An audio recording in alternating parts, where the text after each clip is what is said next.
Hey guys, Kiwi here. Today, I wanted to jump right into the Season 7 premiere and get to the bottom of why it is so impactful and soul-crushing. Aside from the double deaths, the rest of the episode held up amazingly alongside it as well. The characters are so humanized and feel so real. So let's go ahead and jump right into why this episode was crafted so beautifully and why I actually love it and love the replay value of it. And just honestly, I was so scared of being let down by this episode, but I wasn't, and I'm so thankful for that. Maggie and Rick, alongside with everyone else, really seems to react in ways that people actually would in real life. Maggie's speech at the end of the episode where she's completely broken down is truly heartbreaking, and you can't help but try and feel for her as she can't properly think or display her emotions or thoughts. Maggie, we need to get you to the hilltop. You need to go get ready For what? to fight them. That all felt so real, and I was so invested in that scene, and I was so broken to see the group at that point where they're just catering to her in such a way like, oh, they were just all so crushed, and they were so crushed to see her that crushed. We would die, all of us. Go home. Take everybody with you. I can get there by myself. You could barely stand there. I need to go. You need to go to Alexandria. I can't make it now. I need you to go back. I can't have you out here. I can't have you all out here anymore. I need you to go back. Then there's Rick's breaking point when he was blowing the snot bubbles, accepting that he has to cut off his son's arm, even though he didn't.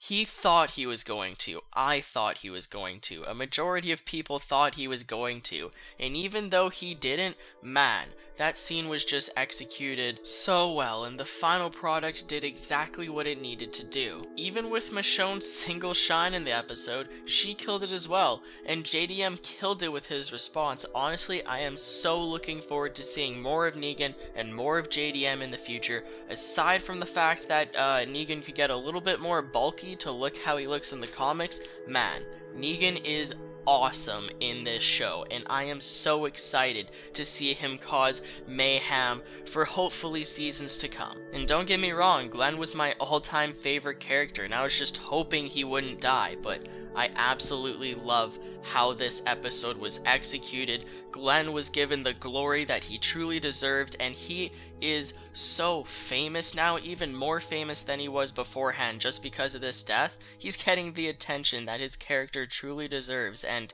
he couldn't have gone out with a better bang.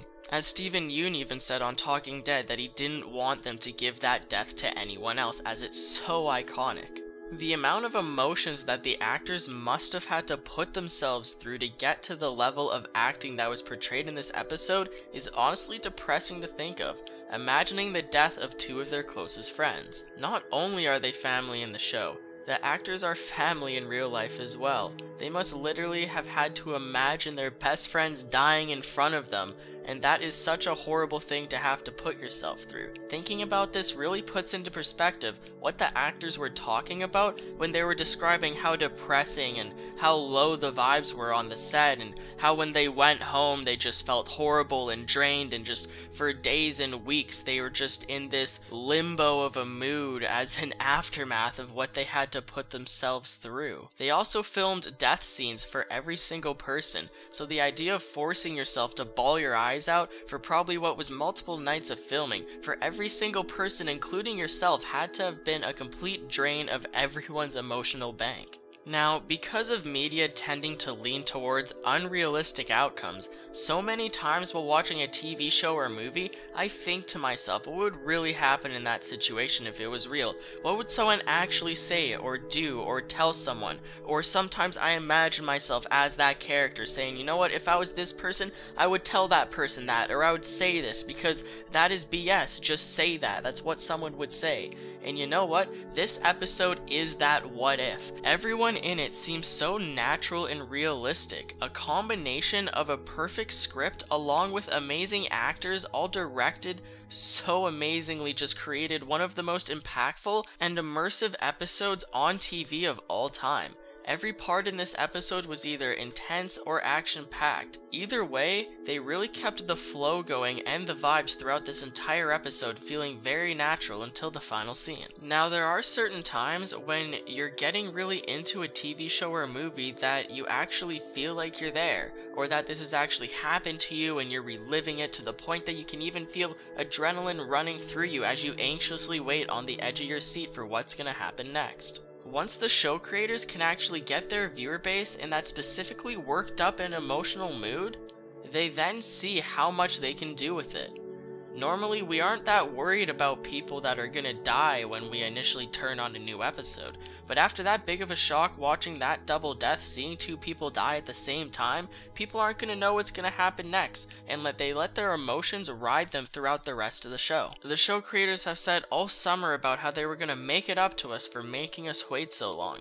They realized that half of the viewer base that are really into the show were probably predicting who Lucille would take out by No Way Out, as a decent amount of people knew that Negan was gonna come before he even did. Now, you do gotta accept the fact that there were tons and tons and tons of viewers that had no idea that someone was going to die at the end of this episode, and honestly, the opportunity was too good to pass up as a cliffhanger as far as keeping the show talked about during the break. It was done to help the show succeed, and although I was pissed off having to wait the summer for this, I still appreciate what we got and I respect it at the end of the day. Even though I was ready for it at the end of season 6, I'm fine with it now, and also because it did help the show succeed on top of it. Because of this cliffhanger, they did get just over 17 million views, almost matching the season 5 premiere by I believe about 500,000 views. Either way, it has gotten the show back in the limelight, and I cannot wait to see what it has in store for us. But what do you guys think about the show currently, and how did this episode impact you? Feel free to check out my other videos if you haven't already. I've recently uploaded a video on the Kingdom and King Ezekiel, along with a different video on Glenn's final words. But that's pretty much it for me, guys. I thank you so much for watching. Leave a like on the video if you've enjoyed anything I've said today, but until next time, I'll talk to you guys later. Peace out.